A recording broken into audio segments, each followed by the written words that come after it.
Chers enfants de la 5e année de l'enseignement primaire, rebonjour dans une nouvelle vidéo dans laquelle on verra notre texte de lecture, la page 61, toujours l'unité numéro 1, règles de vie en classe. 2. On a déjà vu les règles de vie en classe numéro 1, donc voilà la deuxième partie qu'on va voir dans cette vidéo. Alors, suivez-moi, s'il vous plaît. Règles de vie en classe numéro 2. Pour obtenir et conserver la clé du travail. Pour obtenir et conserver la clé du travail, sois sérieux, sérieuse dans ton travail. Évite de déranger les autres dans leur travail. Fais de ton mieux pour avoir de bons résultats. Vérifie que tu as toutes tes affaires lorsque tu quittes la maison et l'école. Pour obtenir et conserver la clé de l'écoute, qu'est-ce qu'il faut faire? Lève le doigt pour prendre la parole. Écoute les autres quand ils ou bien elles parlent. Parle d'une voix audible quand tu t'adresses à toute la classe. Évite de faire du bruit avec tes affaires. Évite de parler trop fort lorsque tu travailles en groupe ou en binôme. Vis la vie dans la classe. On est poli, bonjour, merci. On lève la main pour parler. On prend soin du matériel. On regarde et on écoute attentivement.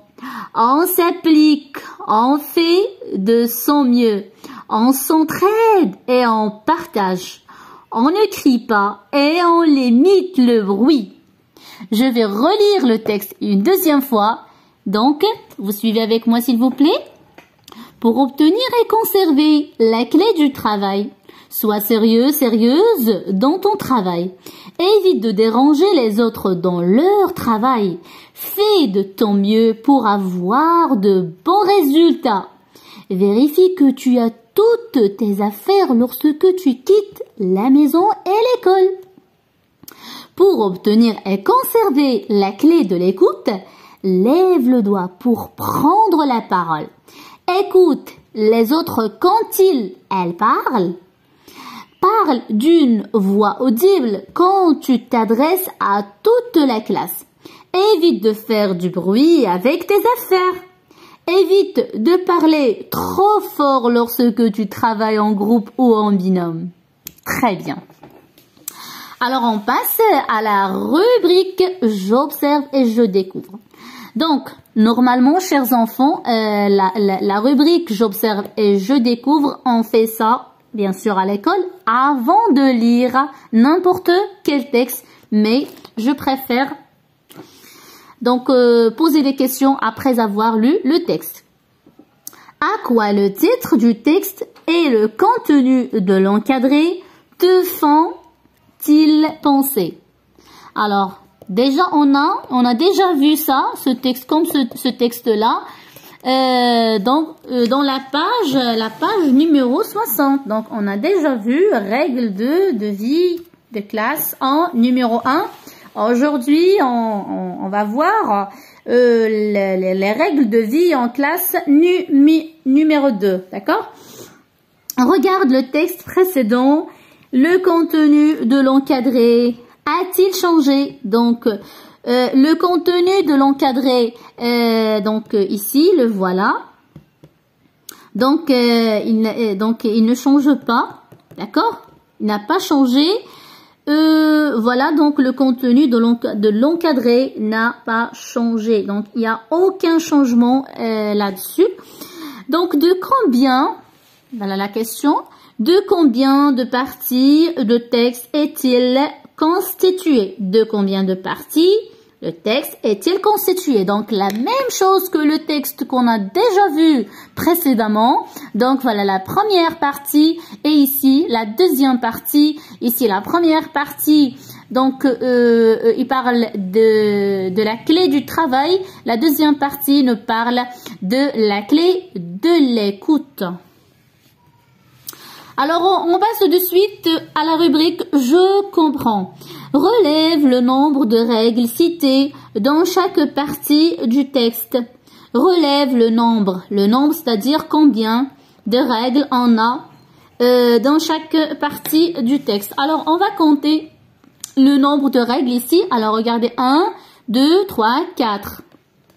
La deuxième partie, 1, 2, 3, 4, 5. Donc, la première partie contient 4 règles de vie et cependant, la deuxième partie contient 5 règles de vie en classe. Alors ici, on passe à la question suivante. Je relève dans le texte ce qu'un enfant doit faire à l'école, ne doit pas faire à l'école. Alors, on commence d'abord par ce qu'un enfant doit faire à l'école. Alors, voilà. Donc, il doit être sérieux. Il doit faire de son mieux.